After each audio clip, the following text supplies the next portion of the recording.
Welcome back. Today we're going to be reviewing a book, The 360 Angels of Power. This is written by Tristan Whitespire.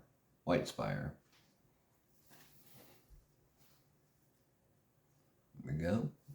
So this book is kind of cool because I am not a real zodiac user. I don't do astrology. I don't really delve into that other than more than just knowing my sign or asking what someone else's sign is. I very rarely even think about the zodiac or astrology.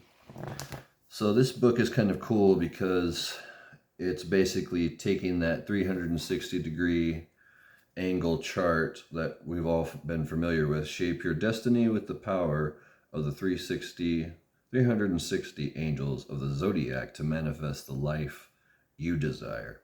So the instructions are pretty simple. I mean, it really just is requiring you to look at the symbols within the book and basically do a little meditation / prayer chant. And that's kind of how you do it. And I kind of like the way that she set it up, where the description of the physical angel and its abilities are on one side, and then the symbols are on the other. These are works that are all done in Hebrew, as working with the angels usually goes with the Hebrew language. The Hebrew language is exceptionally powerful. Just chanting the vowels of the Hebrew language, I noticed, has a lot of power. There's a lot to be said just for vibrating the names of the Hebrew language. So she's got this broken down into like 8 steps for the ritual she suggests that you do with the book. So an example, we'll just read one here. Image, a man holding a stick sideways. Power, Vabiel is an angel that excels in protection, magic. He acts a shield against all forms of negativity, whether there be physical, emotional, or spiritual. This power works by helping you to avoid encountering negativity on any level in most cases. Any irregularity that is unavoidable becomes minimized. He imparts great strength and mind and clarity of thought, as well as encouraging generosity is in oneself and others. This is a great angel to call upon to ensure that one is fairly treated by others and for strength to stand up for just and righteous causes. God, I apologize for my voice. I guess I haven't been using it very much lately because I have been at home and not really seeing or talking to anyone, so I guess my voice got a little weaker for some reason. And this was the angel Vabiel. She does show the phonetic way to pronounce the name is there. The only thing that I don't like about this book so far is I wish that when she did the table of contents, here's an example. It's great to have hundreds and hundreds of angels to choose from, but without looking at each angel to decide which one you would want by reading the descriptions throughout the book, this table of contents does not give you any description of what the angel does. So for example, she doesn't have these set up in any kind of category that says how to use them. Like, for example, would it be more useful to say that the zodiac makeup or the astrological sign of the person doing the magic, let's say it's Aries, would it make sense to work with the angels under Aries? So I wish you would have elaborated a little bit more by just in the table of contents putting them into some kind of category like, love, wealth, um, whatever, all those positive qualities you're trying to achieve, happiness, protection, um, being able to be concealed from an enemy. There's a lot of stuff that angels do. Pretty much, angels do usually the same things that a demon can do, but demons seem to have less of an issue with doing things that are much more dark. So she does have them categorically separated into each uh, zodiac sign. So that's great because at least you can find easily the angels of each zodiac once you become familiar with them. So what I'm basically telling you is, as far as abilities, there's nothing in the table of contents that you say, okay, I want to heal someone's heart from a very tragic death that's happened in their family. What angels do I use for passing over to the other side? That would be more useful in something like this, because then it would give you an idea of who to use without just going through the entire book. And I mean, this book consists of nothing but the picture, the sigil, and the description, and it goes all the way to the end of the book.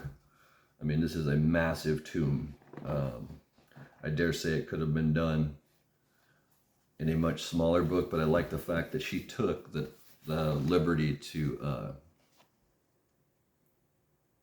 go ahead and just put it all on 2 pages. With that being said, you could put your own notes here, or I guess if you really were that into this book, you could go back into the table of contents and you could put some sort of description or a word next to each angel of the 360-degree chart so that it would give you some idea of who does what. But even with that being said, you would have to totally rewrite the table of contents. So well done, and I wish it showed. It looks like a generic publisher. I'm not really seeing a out and out publisher, but this is kind of typical of what we're seeing now in occult books. What turned me on to it was the sheer size of it, and considering what's in here, yeah, it's a lot of information, even if it was half this book. So my suggestion is that maybe you look for something similar and look at other works. If you really want to get into these angels, there are plenty of other books that list the same angel names. I'm not real sure if the Stephen Skinner variation, he has a book that basically summarizes with charts all the stuff that's in grimoires and things like that. So I may have to do a little research on that and see if the names that are in here come from any other of my books, because they look very familiar. And obviously you're working with the archangels too in this book. It's pretty obvious that they're up front. So I think it's worth giving the magic a try. It's a simple operation that has been come up with for working with these beings. And just remember that it's really all about experimenting. Some people feel more comfortable working with a being just because it has the name angel in front of it. But the more you work with angels, demons, and a lot of different spirits, you realize a lot of them are basically just energy, and we assign some sort of moral code to them, but to them, they're just a spirit who does these things for us.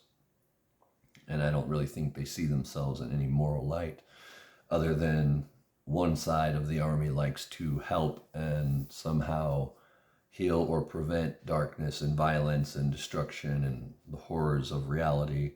And the other side doesn't mind indulging in such things as pleasure just for pleasure's sake, and not to be a martyr for another list of angels. So, my other question for the author would be, what sort of disposition do you need to have to be more attractive to all these angels. For example, if someone's practicing a lot of black magic, does that make the angels shy away from you? Those are things she could have mentioned and talked a little bit more about her experience working with these, because it doesn't really seem to lend any credit to any other books on magic other than talking about the zodiac and 360 degrees. So if you're into astrology and you're into angels, I think it's a cool book, and I don't think it was an extremely expensive book, so you might want to just do yourself and get yourself a copy. I think that this individual has a lot of potential to write much better and more thorough books instead of trying to make it a big tome, size it down, but put in some other examples, I think, of how you use the magic, how it affected you. Um, I think, to me, if you're reading an instruction manual on how to practice magic, the magician needs to put his 2 cents in on what it did for them, and how these forces affected them. That would be a great story, or something to put in with a couple of the angels she used, because otherwise there is no directive for how to really truly pick which one to use. That's what I'm saying. So other than that, I think it's a great little interesting read. There's not much to do but read the descriptions and have fun with it. I think when it comes to working with these spirits, it's totally entirely up to you how you want to work with them. And I'll give you an example of how I've worked with mine over the years. I have made my Goetia symbols on permanent little wooden plates, and in the future I'll probably be using my wood burning kit to actually just make these on a different piece of wood. But I also inscribe these images into my flesh, so I don't depend as much on them as I used to, but I still try to, every 30 days, every lunar cycle, because of my dedication to the 9 demonic kings, I still put a drop of blood on each one of these sigils, and unless they are emblazoned already on my flesh. Because to me, that's the ultimate dedication. I'm going to do a lot more reviews, and they're going to be a lot more honest and brutal, because I think it's time to really put the flame out on what some of these books on magic really have to provide. And it's hard to pass judgment on an instruction manual if you have not done those rituals with your whole heart. So other than reading someone's information, that doesn't really help. I would have to really work with the angels in this book to see if I get the same reaction that she is expecting you to have from them. So I like to look at it as just a big experiment. Anyway, friends, dark blessings. I've been laying low from recovering from surgery, but I'm slowly pulling myself back out of it, and more to come. Dark blessings.